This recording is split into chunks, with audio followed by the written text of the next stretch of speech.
अच्छा। झूठा rape case डाल दिया है तो क्या करें। आज हम बात करेंगे कि अगर आपको किसी ने धमकी दी है कि आपके खिलाफ कोई रेप केस डालेंगे या आपके खिलाफ कोई रेप केस डाल दिया है, तो उस टॉपिक पे हम बात करेंगे। सपोज करो कि आपके खिलाफ कोई रेप केस डाल दिया गया या रेप केस में फंसाने की आपको धमकी दे दी है, तो इसको आप हल्के में ना लें। रेप केस एक बड़ा सीरियस एलिगेशन होता है। सबसे पहले आपको जरूरत पड़ेगी एक क्रिमिनल एडवोकेट की। आपको एक क्रिमिनल एडवोकेट के पास जाना है और डिटेल में आपको उससे बात करनी है। पूरे केस के आपको उसको फैक्ट बताने हैं कि आपके साथ ये हुआ है। और सबसे जरूरी बात कि उससे आपको कोई बात छुपानी नहीं है। जो भी रियलिटी है आपको उसको खुल के बता देनी है। उसके बाद हमें क्या करना है कि कंप्लेनर पर्सन से हमें थोड़ा दूरी बना के रखनी है। आपको फिजिकल कांटेक्ट की जैसे उसको मिलना या उसको कॉल करनी, मैसेज करने, ये सब अवॉइड करना है।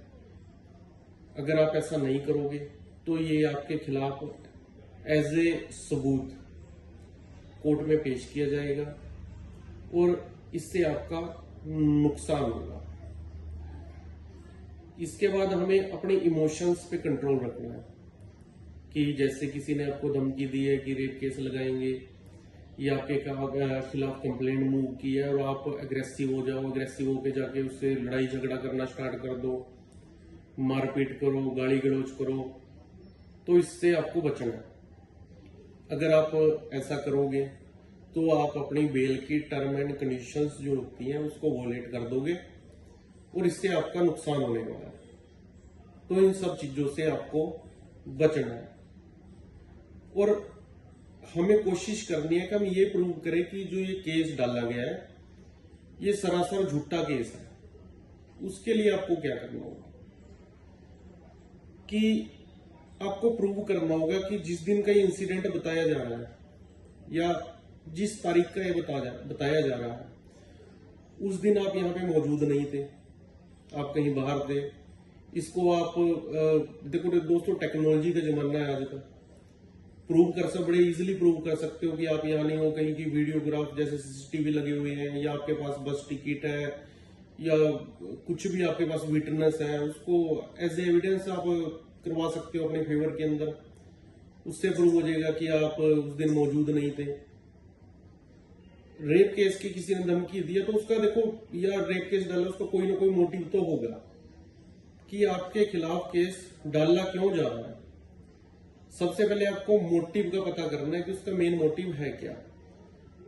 कि मोटिव पैसे के संबंधी भी हो सकता है कि आपने किसी को उधारी दे रखी है और आप पैसे लेने गए तो उसने आपको धमकी दे दी है कि भैया आपके खिलाफ रेप केस डाल लेंगे कि उसको पैसे ना देने पड़े। इसका दूसरा कारण भी हो सकता है कि कोई आपकी पुरानी रंजिश चली आ रही हो। आपको इसको भी प्रूव करना है। अगर आपकी कोई पुरानी रंजिश चली आ रही है तो आपको कोशिश करनी है कि पहले उसने कोई कंप्लेंट या आपने कोई कंप्लेंट उसके खिलाफ मूव की हो, उसकी कॉपी आपको निकाल के कोर्ट में लगानी है और क्रॉस एग्जामिनेशन के टाइम आपको वो क्वेरी पुट करनी है। अपने एडवोकेट को बोल के उसकी डिटेल में बात करनी है। दूसरा इसका मोटिव हो सकता है कि कोई जमीनी प्रॉपर्टी का विवाद हो आपके साथ, पुराना कोई चला रहा हो या कोई नया हो, तो उसके आपको डॉक्यूमेंट अपने एडवोकेट को प्रोवाइड कराने हैं और क्रॉस एग्जामिनेशन के टाइम वो भी पुट करना है आपको। और एक कारण ये भी हो सकता है कि बंदा इस चीज का हैबिचुअल हो कि पहले भी वो कंप्लेंट्स देता हो। अगर पहले भी किसी की कंप्लेंट दी हुई है उसकी कॉपीज निकालो, उसको कोर्ट में मूव करो एज ए एविडेंस, या जिसके खिलाफ डाल लिया कोशिश करो कि वो बंदा आए आपके फेवर में एविडेंस दे, तो आप ऐसे इसको प्रूव कर सकते हो। तो ये छोटी छोटी बातें होती हैं जिनको प्रूव करने की आपको जरूरत होती है। एक कि पैसे की डिमांड की हो आपसे। पैसे की डिमांड देखो, अब ऐसे तो है नहीं कि पैसे की डिमांड आमने सामने ही होगी, या फिर कॉल करके या मैसेज करके। कोशिश ये करो कि अगर वो कॉल करता है कॉल रिकॉर्डिंग करो मैसेज भेजा है, स्क्रीनशॉट लेके रखो। तो हमें प्रूव करना है कि इसने पैसे की डिमांड की और पैसे की वजह से ही इसने मेरे खिलाफ ये कंप्लेंट मूव की है। इसका मेन मोटिव जो है वो पैसे ऐंठना है। ये सारे सबूत आप कोर्ट में पेश करो और क्रॉस एग्जामिनेशन के टाइम पुट करो।